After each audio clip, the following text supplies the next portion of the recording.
Eu estou desanimado nesse exato momento e você que está assistindo provavelmente pode estar também.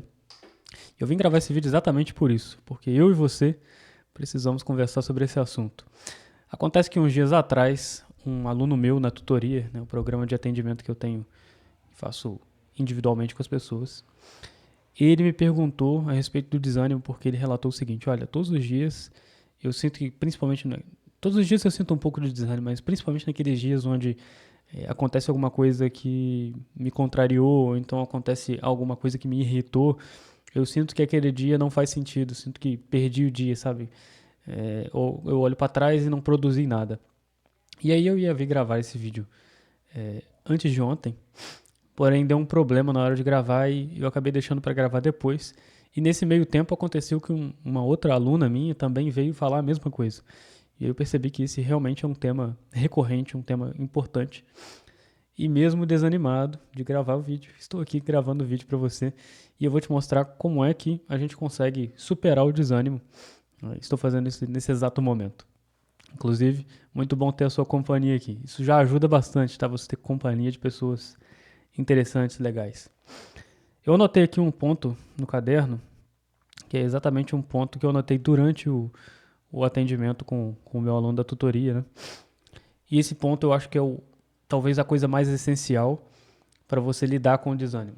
Primeira coisa é o seguinte, não é o ponto ainda que eu anotei, mas eu quero que você saiba o seguinte: o desânimo ele é totalmente natural, totalmente natural. Você sempre vai, em algum momento, sentir desânimo. Você vai todos os dias sentir, em algum momento, um pouco de desânimo. O desânimo, né? Vamos pensar, vamos decompor a palavra. Em latim, alma é anima. E anima, né? Parece uma outra palavrinha que a gente usa, né? Que é animar, animado. Quer dizer, é aquilo que gera vida. Então, a pessoa está desanimada, ela está desalmada, ela está sem vida, ela está ali diminuta, né? Então, todos os dias a gente tem ânimo e desânimo. É como o dia e a noite. Então, esse é um movimento natural em nós, movimento interior natural, o ânimo e o desânimo. O que é necessário para lidar com o desânimo nada mais é do que uma certa constância. Porque se existe o ânimo e o desânimo, essas duas coisas não existem por si só. Você nunca viu um ânimo por aí, você nunca viu um desânimo por aí. Elas existem enquanto qualidades de uma coisa, enquanto qualidades de uma pessoa.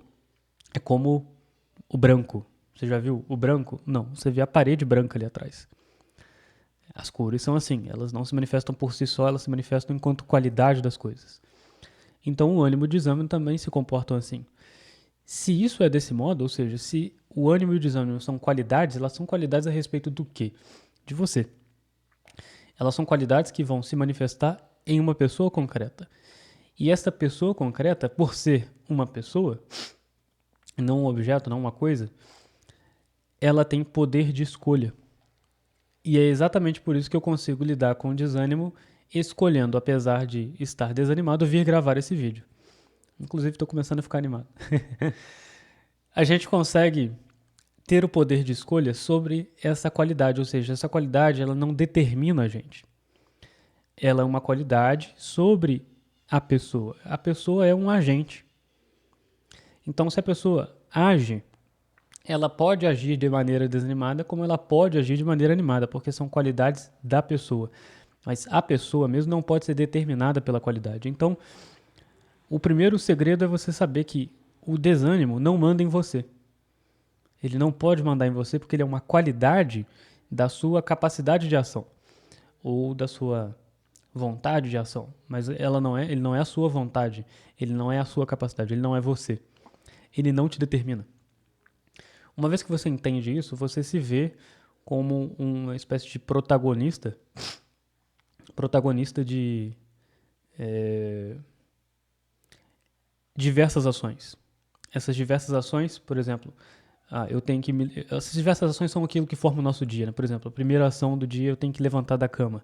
E naquele primeiro momento eu sinto um desânimo. Naquele primeiro momento eu sinto uma vontade. A minha vontade ela é muito qualificada pelo meu sono. Quer dizer, eu quero ficar ali, eu quero ficar acomodado ali. Mas existe um fator externo, sei lá, eu tenho que trabalhar. Então eu preciso levantar, vencer aquela qualidade e levantar. E aí eu vou pro meu trabalho talvez um pouco desanimado, talvez um pouco com sono, talvez querendo ficar em casa.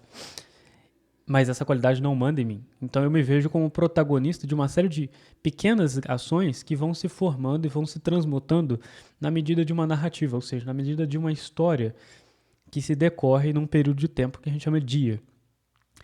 O que significa, então, terminar um dia sentindo-se desanimado? Significa que nessas diversas ações, a qualidade que imperou sobre você é a qualidade do desânimo. É a qualidade do negativo. Quer dizer, você não foi exatamente, você não sente que foi protagonista daquele dia, mas você foi uma espécie de coadjuvante ou atuou, né, no roteiro que o desânimo colocou para você. Então, seus pensamentos vão ser recorrentemente pensamentos de desânimo, as suas ações vão ser ações de desânimo ou até a falta de ações, né? E você provavelmente vai cair num ciclo, ou pode cair num ciclo, né? Pode abrir para você cair num ciclo de ficar se retroalimentando com coisas que te animam muito rapidamente, mas que não te dão ânimo de verdade. Por exemplo, os vícios de coisas rápidas, né? Os vícios de dopamina, vício, por exemplo, em telas. Então, tudo isso é uma tentativa sua de assumir um certo protagonismo que, na verdade, só está alimentando mais e mais o crescimento desse desânimo. O desânimo, ele vai vir como, se ele é uma qualidade, ele vai vir como uma consequência de diversas ações em diversos âmbitos da nossa vida. Então o desânimo pode vir porque alguém falou alguma coisa com você, ou ele pode vir porque você tem alguma coisa difícil para fazer, ou porque você não está afim de fazer aquilo naquele momento, ou porque você não sabe muito bem, ou porque alguém, sei lá, não te obedeceu, enfim. São uma série de possibilidades de fontes para o seu desânimo. O que você precisa fazer então para que no fim do dia não impere o desânimo sobre você, mas impere, no mínimo, a esperança. No mínimo, né, uma vontade de melhorar. No mínimo, isso. Se não uma alegria concreta, no mínimo isso. Você precisa parar de avaliar o seu dia. Se ele é uma narrativa, se ele é uma história, você precisa parar de olhar para essa história e analisar essa narrativa sobre o ponto de vista qualitativo das emoções, ou seja, de como você se sente com relação àquele dia. Você tem que olhar para essa história de maneira mais objetiva. Você tem que olhar para o dia de maneira mais objetiva. Tipo assim, o que eu conquistei nesse dia? O que eu fiz nesse dia que contribui para mim? Agora, contribui para mim em que sentido? Porque talvez o seu desânimo tenha a ver com produtividade. E se ele tem a ver com produtividade, você provavelmente se desanima justamente por não conseguir fazer coisas concretas. E aí não vai funcionar o conselho que eu acabei de dar se você entender da maneira errada. Antes de repetir o que eu falei, para ficar mais claro, eu quero explicar. Desculpa aí, gente, que eu tô meio resfriado, né? Aqui em casa todos nós pegamos a peste. Então, assim, aonde você quer chegar? Essa talvez seja a pergunta mais importante. O que eu quero ser? Aonde eu quero chegar? Porque se dia após dia você está contando uma história, você está tendo uma narrativa de diversas ações que estão falando algo sobre o agente que é você, esse agente precisa chegar em algum lugar, você precisa alcançar alguma coisa concreta. E este alcançar alguma coisa concreta é o que você quer ser, aonde você quer chegar. Com isso, você precisa ter muito claramente para você quem você quer ser, aonde você quer chegar. E eu vou passar um exercício para você fazer isso, que é o exercício do necrológio. O necrológio, talvez se você já conhece aí esse exercício, sabe, né, como é que ele funciona, mas eu vou explicar aqui de maneira breve e simples. O necrológio é o seguinte: você vai escrever um texto, de preferência escrito à mão mesmo, como se fosse uma pessoa contando para um amigo sobre você. Você acabou de morrer e a pessoa vai contar quem foi você. Só que nesse exercício você vai escrever pela boca deste amigo que conta para outro quem é você, a perspectiva de você alcançou tudo na vida, você alcançou tudo aquilo que você gostaria de ser. Então, por exemplo, você queria ser astronauta, você vai colocar lá que o fulano de tal morreu hoje, foi astronauta, e ele alcançou isso, e era assim, assim, assim. Não apenas qualidades com relação ao trabalho, né, ou metas com relação à vocação no sentido de trabalho, mas que tipo de homem você quer ser, que tipo de mulher você quer ser, pai, mãe, você quer ser pai, você quer ser mãe, você quer que tipo de pessoa você quer ter sido, qual é o legado que você quer ter deixado. Escreva de maneira realista, sincera. Realista não no sentido de medir os sonhos, tá? Ah, eu acho que eu nunca vou conseguir ser isso. Não. De maneira realista, aquilo que você realmente quer. E coloque ali, com bastante sinceridade, o que você quer da vida. Como você quer ser lembrado, o que você quer ter sido. E aí você escreve isso na perspectiva de uma pessoa que te conhece e está contando para outra quem foi você. Feito isso, você vai ter escrito ali diante de você uma espécie de esquema geral do que você precisa alcançar. Você tem um eu ideal, um eu modelo para o qual você vai estar todos os dias caminhando. Então, uma vez feito isso, uma vez que você tem essa imagem de si, essa imagem, entre aspas, perfeita, ou ideal de si, que você pretende chegar, alcançar, você vai parar de medir os seus dias pelo sentimento com relação às ações e as qualidades do dia e vai passar a medir o seu dia do seguinte modo: me aproximei ou me afastei deste objetivo. Eu estou mais próximo de ser aquilo ou estou menos próximo de ser aquilo? Porque ainda que o dia seja ruim, se você está cumprindo com aquelas ações, se você está andando naquela direção, nos diversos âmbitos que você determinou, você vai olhar para você e falar assim: olha, eu posso até estar me sentindo mal, mas eu estou efetivamente dando passos naquilo que eu pretendo, naquilo que eu tenho que alcançar. Por exemplo, eu estou efetivamente dando um passo de ensinar as coisas que eu julgo importante para as pessoas enquanto eu estou gravando esse vídeo, mesmo que no início dele eu estava desanimado para gravar vídeos. Então, estou aqui cumprindo, de certa maneira, essa narrativa que eu coloquei para minha vida. Estou cumprindo aqui essa história ideal, ou parte da minha história ideal, que eu coloquei para mim como objetivo de vida, um objetivo de sentido da minha vida. Sentido não somente num sentir-se, mas sentido até numa ideia de direção mesmo. Estou direcionando a minha ação ou esta parte do meu dia para aquilo. Então eu não olho para trás e consigo ver o meu dia como todo inútil. E no fim das contas, ninguém tem um dia todo inútil. Isso é outro problema do desânimo. O desânimo está te cegando para aquilo que você tem de efetivo e de verdadeiro. Porque nem tudo que é bom você vai julgar como bom, necessariamente. É o clássico problema humano de achar que o mal é bom e achar que o bom é mal. Então você vai olhar, por exemplo, você tem filhos e você está num dia difícil com eles. Sei lá, eles não te obedeceram, fizeram alguma coisa, arrumaram algum problema, enfim.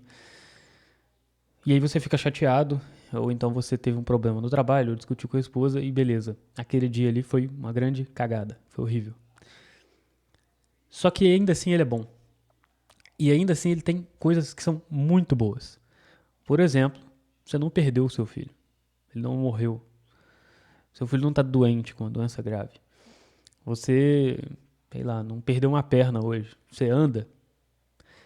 E tem uma série de fatores que a gente julga naturais e que transformam, né, que fazem do nosso dia um dia normal, mas que sem aquilo ali você ficaria totalmente perdido. Você ficaria completamente, aí sim, com motivos, né, desanimado. Você poderia até perder a vontade de viver. Quer ver uma experiência boba, mas que acontece? O dia que você fica sem internet, ou o dia que você fica sem luz. Um dia desse eu fiquei sem luz. O dia que você fica sem luz, parece que bate o tédio, né? Olha, e aí bate a realidade. Olha, quantas vezes ou quantas coisas a gente depende de algo tão corriqueiro que é ligar um interruptor, ou ligar uma tomada, ou usar um aparelho. Sei lá, ligar o fogão. Tive que ligar no fogo, né? Acendendo fósforo ali. Abre o gás e acende o fósforo. Mas todos os dias eu só aperto um botão. Então, muitas vezes a gente só se dá conta, né, da felicidade que nós temos, da graça que nós temos, quando a gente perde aquilo. É por isso que tem aquela clássica frase, né? Nós éramos felizes e não sabíamos. Então o desânimo, no fim das contas, ele também é uma falta de gratidão. Porque você tem inúmeros bens na sua vida. Você já tem inúmeros bens e inúmeras bênçãos que são o suficiente. Você já tem mais do que o suficiente para alcançar aquele objetivo ideal. Mas a gente normalmente nem coloca esse objetivo ideal pra gente. A gente nem está buscando o melhor, que é aquilo que os gregos chamariam de supremo bem. Você nem está buscando o supremo bem, você só está buscando uma coisa egoísta e mesquinha na maioria das vezes. Sabe, grande parte do dia você está frustrado com alguma coisa, não porque você está buscando algo de grande valor e aí existe uma grande força do mal que te impede. Não, não, não, não. Acontece uma grande injustiça. Não. Você só está buscando uma coisa de benefício próprio, inferior, às vezes até inferior a você, enquanto ser humano, uma coisa ruim. E uma vez que aquilo ali é frustrado, você se sente injustiçado, você se sente mal, ou enfim, isso acaba com o seu dia. Isso quando não é efetivamente uma coisa que você gerou. Quantas coisas a gente gera de males pra gente mesmo, depois a gente fica frustrado e começa a culpar o resto do mundo, né? O primeiro pecado de Adão depois do pecado original, né? Que é culpar a esposa. Né? Então, você culpa o trabalho, você culpa os seus filhos, você culpa sua esposa, você culpa seu marido, você culpa isso, você culpa aquilo, quando na verdade é só uma mesquinharia sua, né? Só uma pequenez sua de espírito, uma pequenez de espírito de não conseguir olhar para um dia para além do próprio dia, de não conseguir olhar para um dia para além das qualidades que você atribui a ele ou que ele gera em você. Então, assim, você não tem noção histórica daquele período de tempo que você viveu. Você não tem noção transcendental de que, por exemplo, você tem uma alma imortal. E se você tem uma alma imortal, você já é imortal aqui e agora. Entendeu? E essa é a real escala da sua vida. Não é uma coisa que acontece depois que você morre. Não, você já é imortal aqui e agora. Então, o que é no plano da imortalidade aquele negocinho que alguém falou com você e que te deixou desanimado? Ou, sei lá, ter batido o dedinho na quina. ou mesmo coisas maiores, coisas grandes, sei lá, a sua demissão. Então, se você é muito abalado por essas coisas, no fim das contas você está cometendo uma espécie de pecado que é acreditar demais no mundo, acreditar demais na realidade que te cerca, no sentido materialista da coisa. Porque a realidade material ela nada mais é do que uma manifestação de uma realidade espiritual pré-existente e eterna. Eu até falei isso com os alunos numa aula sobre simbolismo na semana, aliás, na segunda-feira, na Escola da Verdade. Inclusive, se você quiser conhecer a Escola da Verdade, entre em contato comigo, tá aqui na descrição. Quem sabe aí não é para você também. E eu falei exatamente isso, olha, tudo que a gente vê, tudo que a gente enxerga, tudo que a gente toca, tudo que vem aos nossos sentidos é manifestação das possibilidades eternas daquela coisa. Nesse sentido, a sua vida, ela é isso o tempo todo. E ela sofre disso o tempo todo. Quer dizer, alguém pode falar uma besteira com você ou pode não falar. E isso só vai alterar algo em você no sentido de peso, de eternidade, se você levar aquilo em consideração. Porque você é muito maior do que aquela fração de segundo dentro do plano da eternidade, onde aquilo ali te gera um desconforto ou uma dor.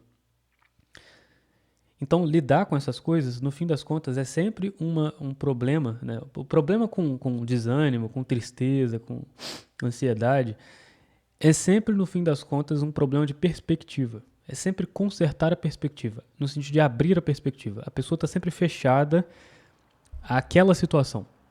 Ela está sempre muito dentro da situação. Ela está sempre acreditando demais que aquilo ali tem influência sobre ela. Ela está sempre acreditando demais que não tem saída. Então, o dia que você termina e ele não fez sentido, é porque você acha que a sua vida não tem sentido. Quer dizer, se a sua vida tem uma direção, e isso está claro para você, então um problema no dia não vai tirar o sentido da sua vida. Ainda que ele se repita em uma série de dias. Quantos problemas a gente tem recorrentemente? Ainda que ele se repita uma série de dias, ele não vai tirar o sentido da sua vida, porque você sabe que efetivamente, apesar da qualidade daqueles dias, efetivamente você está caminhando para algo melhor, que é aquilo, né, que os gregos chamam de supremo bem. Você está caminhando para o supremo bem que é maior do que você, mas ao mesmo tempo que te transforma, literalmente, né, numa forma melhor, ou seja, que vai formando aquele eu ideal que você tentou conhecer quando fez aquele exercício que eu passei. Então tudo isso é assim, mais do que essencial para vencer o desânimo. Isso é essencial para você ter uma vida feliz. Isso é essencial para você ter uma vida que faça sentido. Isso é essencial para você ter família, para você saber lidar com problemas corriqueiros, para você ter vida intelectual, para você agir na religião, né? Quantas pessoas não se desiludem da fé por conta de problemas bestas, bobos, assim, tipo fofoca dentro da igreja? Onde que não tem uma pessoa fofoqueira? Ah, não, porque aquela pessoa ali, olha só como é que ela é. E aí você deixa de ir na igreja, por quê? Porque tem alguém, entendeu? Que daqui a pouco vai morrer e vai sumir. E você vai jogar a sua alma em risco porque você não consegue lidar com um problema que, assim, no plano real das coisas, da sua vida eterna, dura menos do que um segundo. Entendeu? Eu sei que não parece agora, mas se você não age dessa forma, se você não acredita mesmo nisso, olha, então não sei se você realmente tem religião. E quando eu digo isso, não estou dizendo que eu sou um grande exemplo, que eu acredito nisso o tempo todo. É claro que eu acredito nisso, mas assim, eu não me lembro disso o tempo todo. E você também não se lembra disso o tempo todo. É por isso que a gente cai no desânimo. É por isso que eu estava desanimado antes de começar o vídeo. Porque eu também caio nisso. Todo mundo cai nisso. A diferença entre mim e você, talvez, é que eu sei o caminho para recuperar. E se você não sabe, eu indico que você conheça a minha tutoria. A tutoria é um espaço realmente planejado para isso. É onde eu guio você para conhecer ali os seus problemas, para conhecer a sua personalidade real, aquilo que você realmente quer alcançar da vida e para te direcionar, apresentar direções, apresentar questionamentos de maneira que você consiga se reordenar, ou seja, é um programa para reordenar a vida, reordenar a sua vida nos estudos, reordenar a sua vida na religião, se você tem religião ou não tem, mas quer conhecer, sabe? Quer alcançar algo realmente de valor, que dá sentido à sua vida. O programa de tutoria foi criado para isso. Foi exatamente pensado para isso. Então, se você tem esses problemas, quer encontrar a solução aqui, é a minha ajuda para encontrar a solução, não quer demorar anos aí para se debater, até talvez um dia encontrar. Então, sugiro que você também entre em contato aqui comigo. Eu vou deixar um e-mail e também o meu Instagram. Você pode entrar em contato em qualquer uma dessas vias, mas também vou deixar um formulário onde você já pode se inscrever diretamente. Esse formulário ele serve como um diagnóstico. Ali você já escreve livremente, né, quais são as suas questões e eu entro em contato com você também para a gente falar a respeito da tutoria numa chamada bem rápida e assim a gente vê se é para você, se eu consigo te ajudar. Se você gostou desse vídeo, se esse vídeo te ajudou de alguma forma, eu peço que você me ajude de maneira muito simples, se inscrevendo no canal e deixando aqui no comentário qual é a sua dificuldade com relação ao desânimo. Quais são as suas dificuldades? O que você não consegue fazer? Como é que o desânimo influencia em você? E também se você gostou do vídeo. Se quer mais vídeos como esse, sugerir também outros problemas, medo, sei lá, ansiedade, qualquer outra coisa, coloque aqui nos comentários também. E, mais do que isso, compartilhe esse vídeo, porque se você acha que te ajudou, certamente pode ajudar outra pessoa. Então, já coloque um pouco de sentido no seu dia, né, tendo em mente, quando você se deitar no travesseiro, que de alguma forma você ajudou alguém, ou pelo menos deu os meios para essa pessoa ser ajudada. Até o próximo vídeo, pessoal. Obrigado por assistirem até aqui.